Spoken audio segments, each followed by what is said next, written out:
नमस्कार किसान भाइयों, मैं उमेश त्रिपाठी किसानों ट्यूब में आपका स्वागत करता हूं। जैसा कि ठंडियों का मौसम आ गया है और सीजनल मशरूम बाजार में आने लगे हैं दोस्तों।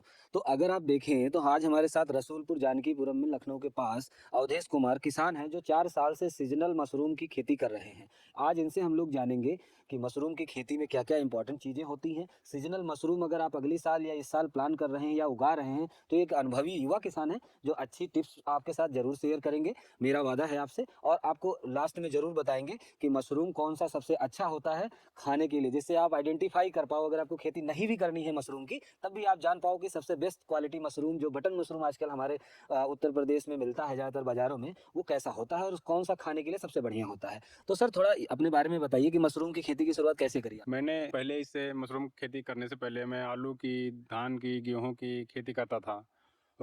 मुझे फिर धीरे-धीरे ये उद्यान विभाग से पता चला कि आप मशरूम की फार्मिंग करिए, ये आपको एक्स्ट्रा इनकम देगा आपको और इसमें ज़्यादा ख़ास कुछ लागत भी नहीं है। आपके पास ज़मीन है तो आप किसी भी साइड खाली ज़मीन पे कर सकते हैं।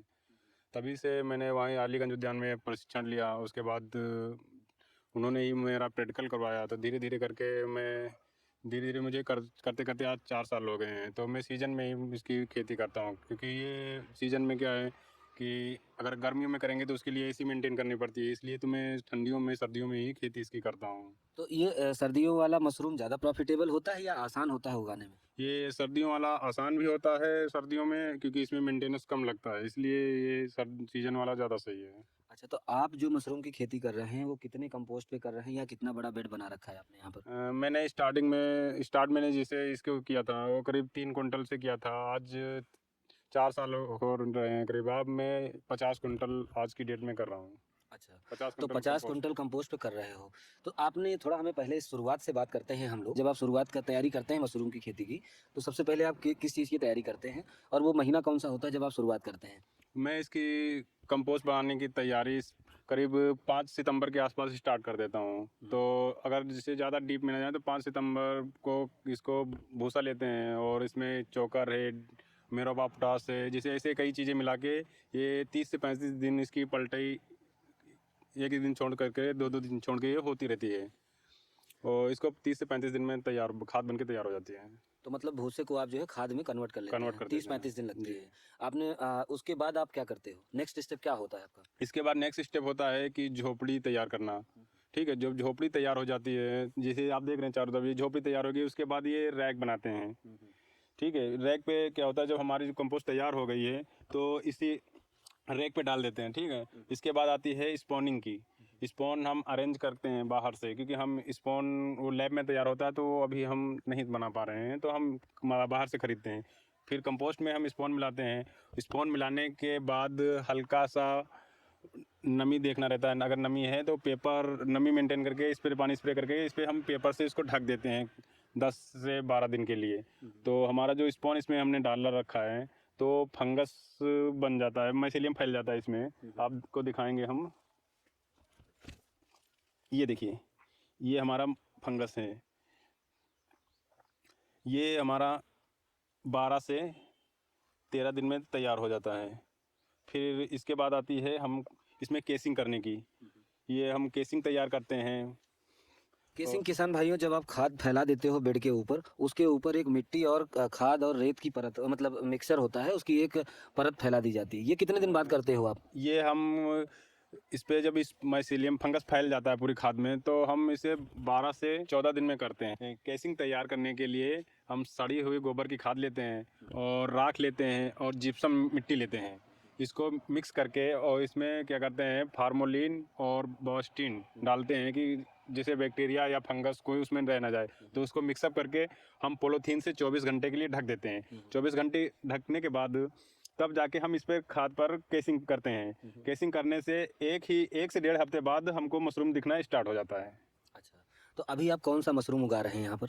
अभी हम बटन मशरूम उगा रहे हैं और ऑयस्टर भी उगाते हैं, मगर ऑयस्टर अभी उगाया नहीं है। ऑयस्टर उगाने वाले स्पॉन आ गया है मेरा, वो 2 से 4 दिन में लग जाएगा। अच्छा, जैसा आपने मुझे बताया कि बटन मशरूम 4 सालों से उगा रहे हैं आप, तो इसकी मार्केट में कितनी डिमांड है और आपने अभी तक मैक्सिमम कितना उत्पादन किया है? मार्केट में बटन मशरूम की बहुत ज़्यादा डिमांड है। आप कहीं भी जाएँगे, छोटी दुकान हो या बड़ी दुकान हो, आपको हर जगह ये सीज़न में मिलेगा। और इसकी डिमांड भी काफ़ी है और ये अच्छा भी है। नहीं मतलब मैक्सिमम उत्पादन कितना लिया है आपने अभी तक? मेरा अगर डेली का देखा जाए तो अभी मेरा 30 से 40 केजी के आसपास डेली निकल रहा है। अच्छा, तो इस हिसाब से जो है इस साल अच्छा उत्पादन आ रहा है या पिछले कुछ सालों में आपको अच्छा मिला था? नहीं, पिछले साल की अपेक्षा इस साल मेरा उत्पादन ज़्यादा है। तो कहने का मतलब है कि जैसे-जैसे किसान भाइयों आप इसमें सीखते जाएँगे, वैसे-वैसे आपका उत्पादन भी बढ़ता जाता है, आपको एक्सपीरियंस होता जाता है क्योंकि सेंसिटिव खेती है मेरे हिसाब से।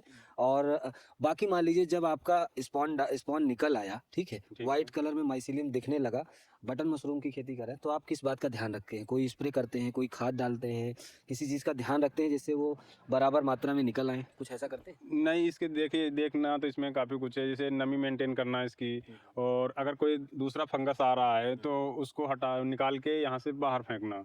कैसे पहचान करते हैं दूसरा फंगस का? क्योंकि अगर बटन मशरूम का अगर फंगस है तो वो वाइट कलर का रहेगा। अगर जैसे इसमें एक ग्रीन फंगस आता है, एक ब्लैक फंगस आता है, तो वो उसका कलर अलग होता है, इसलिए वो पहचान में आसानी से आ जाता है। अच्छा, अब मान लीजिए अब आपका मशरूम जो मुझे इस तरीके का साइज़ का दिख रहा है, ये कौन-सा वाला हार्वेस्ट करने के लिए है? आप दिखाएँगे ज़रा कौन-सा वाला हार्वेस्ट करने वाला है? और कौन से के लिए अभी आप कितने ये दिन का हार्वेस्ट होगा? करने वाला है।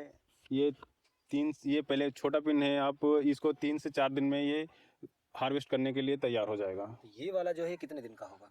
ये हमारा 1 से डेढ़ डेढ़ दिन का होगा। और ये वाला? ये मेरा 3 से 3 साढ़े 3 दिन का हो चुका है। 3 साढ़े 3 दिन का। तो अब ये हार्वेस्ट करने लायक रेडी है मेरे ख्याल हाँ, से ये साइज़ अच्छा ये होगा। हार्वेस्ट करने के लिए रेडी है एकदम। अच्छा अब एक सवाल जो मैंने जो है ये और जानना था इसके बारे में कि अभी अपने यहाँ जो मार्केट में ही सारा बेच रहे हो आप या कुछ कोई बाई प्रोडक्ट बनाते हो आप या कहीं और बाहर किसी मंडी में बेचते हो? मेरा कहने का मतलब लखनऊ मंडी में ही सारा बिक जा रहा है? नहीं, मैं सारा लखनऊ मंडी में ही बेच देता हूँ। क्या रेट चल रहा है? अभी इस समय अभी बरनी का क्या रेट है? इस समय जो रेट चल रहा है 120 रुपये से 130 रुपये पर केजी। और मैक्सिमम इसका रेंज कितना जाता है? जैसे कहते हैं ना, जैसे सालक चल रही है या शादी ब्याह का काम हो रहा है तो उस समय मैक्सिमम में 250 और 300 रुपये केजी पर केजी तक चला जाता है। अच्छा, तो मतलब ये ₹100 से लेके ₹300 तक जो है रेंज करता हाँ, है इसका रेंज जो है करता है। रेट। और अगर एक मतलब जो है आपकी इसमें कितनी लागत आ गई इतने बड़े बेड में अभी तक आपको कैलकुलेट ही नहीं कभी की। नहीं किए? तब भी आपको क्या प्रॉफ़िट होता है इसमें कितना प्रॉफ़िट होता है? कितना लगाते हो कितना मिल जाता है?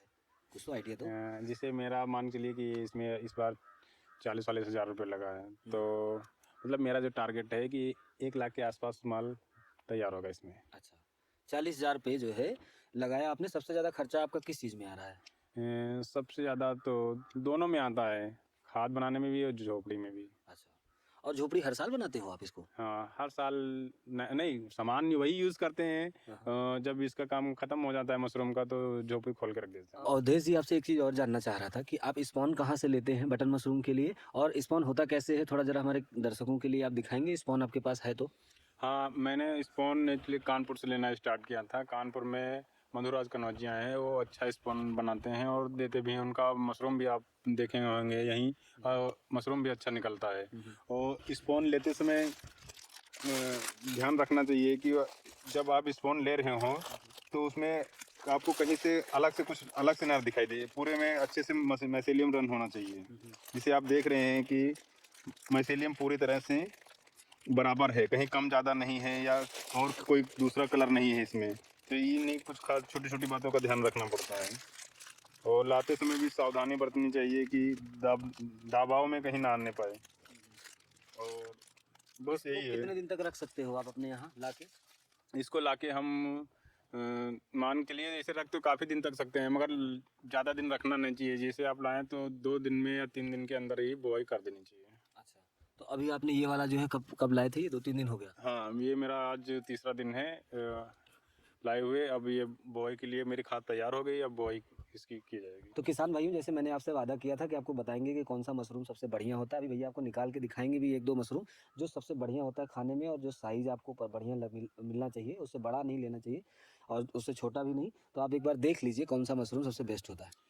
इस साइज़ का मशरूम सबसे अच्छा रहता है और इसकी तोड़ाई भी इसी तरह करते हैं, इसको ऐसे घुमा देते हैं और तोड़ लेते हैं। ये साइज़ का मशरूम खाने में और लेना भी चाहिए, खाने में अच्छा भी रहता है। ज़्यादातर मार्केट में डिमांड इसी तरीके के इसी साइज़ साइज़ के की है। हाँ, 3 से 4 सेंटीमीटर क्या बोलते हैं इसको? हाँ, हाँ, 3 से 4 सेंटीमीटर आप लोग देख सकते हो किसान भाइयों ये है और इसी तरीके का जो भी आपको देखे होंगे 200 ग्राम की पैकेट की थैलियों में मार्केट में मिलता है।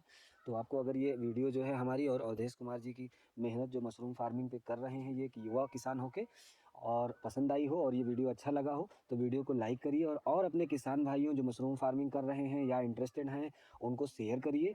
तो वीडियो को यहाँ तक देखने के लिए बहुत बहुत धन्यवाद। चैनल को सब्सक्राइब जरूर करिएगा। Thank you.